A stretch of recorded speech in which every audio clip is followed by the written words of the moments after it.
অনেক মিষ্টি viewers. Hello বন্ধুরা, আবারও ফিরে এলাম আর একটি নতুন ব্লগ নিয়ে। তো আজকের ব্লগে আম কেটে খাচ্ছি, আর এভাবেই কিন্তু আমি আম কেটে খাই, কারণ অনেক সময় ছোকলা ফেলাতে খুব কষ্ট হয় এবং সময় নষ্ট। তো আমটা ঠিক মাঝখান দিয়ে চিড়ে এভাবে খেয়ে নিই। তো বাচ্চাদের দিয়ে দিই দুইজনার দুইটা, আর আমি আটিটা খেয়ে নিই। তো খুব ভালোই লাগে আসলে এভাবে চিড়ে খেতে। দেখে নাও কীভাবে করছি, দেখো কি সুন্দর ফুলের মতো হয়ে গেছে। আর এভাবে মাঝখান দিয়ে কিন্তু খুব দ্রুত উঠে যায়। সবাই মিলে আম খেতে বেশ ভালোই লাগে, বিশেষ করে বাচ্চারা আর আমি। একটা দুটো আম খেলেই যেন পেট ভরে যায়, আর আমগুলো যে সুস্বাদু। তো দেখো, আমার কিন্তু একেবারে লজ্জা শরম বলে কিছু নেই। আমি তোমাদের সামনে আঁটি খাওয়াটা দেখাচ্ছি। তো অনেকেই অনেক কিছু মনে করতে পারো, কিন্তু মনে করার কিছু নেই। তো আমি এখন চলে এসেছি মাছ ভাজতে, এবং আজকে ঘরে সামান্য কিছু ছিল।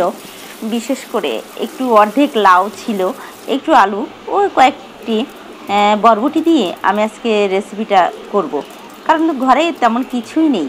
তো আমি সব কিছু কুটে কিন্তু রেডি করেছি, মাছটাও ভেজে নিয়েছি। এখন আমি একে একে দিয়ে দিচ্ছি। আমি একটু শুকনো লঙ্কার ফোড়ন দিয়েছি সাদা তেলে, আর রসুন কুচি, পেঁয়াজ কুচি, কাঁচামরিচ এবং কালো জিরা, এই তিনটা দিয়ে কিন্তু আমি রান্না করছি। তো সব কিছু কিন্তু হালকা ভেজে নিচ্ছি, যেহেতু আজকে গ্যাস নেই।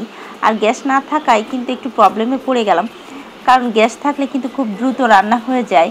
কিন্তু আজকে আমি 11টার দিকে রান্না করতে এসেছি, সকাল 11টায় দেখি গ্যাস নেই। তো এই কারণে দেখেছো কেমন খুব একটু দেরি হচ্ছে, আমার দেরি হয়েছিল রান্না করতে। যাই হোক, আমি সমস্ত গুঁড়া মশলা এবং সামান্য একটু বাটা মশলা দিয়ে আমি এটা গুলিয়ে কিন্তু পেঁয়াজ মরিচের ভিতর দিয়ে দিয়েছি। এখন আমি ঢাকনা দিয়ে ঢেকে রেখেছি, কারণ ঢাকনা যখন নরম হয়ে যায় ভিউয়ার্স, তখন কিন্তু এটা নাড়া দিতে বেশ সুবিধা হয়। আমি আগে ঢেকে দিই, তারপরে কষাই। তো আমি এখন কষিয়ে নিচ্ছি। আর লাউ তরকারি সাধারণত বেশ মজাই লাগে, আর তার সাথে আলু দিই কেন, বাচ্চারা আলু ছাড়া তরকারি বেশি পছন্দ করে না। আমি এই জন্য সবসময় নিরামিষ তরকারি বা যে কোনো সবজি তরকারিতে একটু আলুটা দিই। তো ভিউয়ার্স, দেখতেই পাচ্ছ আমার কিন্তু ঝোল দিয়ে ফেলেছি কষিয়ে। আর এই ঝোলটা যখন একটু ঘন হয়ে যাবে, আমি আজকে বাটা মাছ দিয়েছি, যেহেতু বাটা মাছ অনেক দিনের মাছ আমার ফ্রিজে ছিল। আর বাটা মাছটা কিন্তু একটু কড়কড়ে ভাজি করলে বেশ ভালোই লাগে। আর যেহেতু ওর ভিতর কাঁটা থাকে, আর যখন কড়কড়ে ভাজিটা হয় না, তখন তরকারির মধ্যে দিলে ওটা আর মানে কাঁটাটা আর বোঝা যায় না। এই কারণে আমি সবসময় মাছটা, যে কোনো মাছ যাদের কাঁটা আছে সেগুলো একটু কড়কড়ে করে ভাজি। তো ভিউয়ার্স, আমি কিন্তু দিয়ে দিয়েছি, আর দেখো আমার তরকারিটা প্রায় হয়ে গেছে।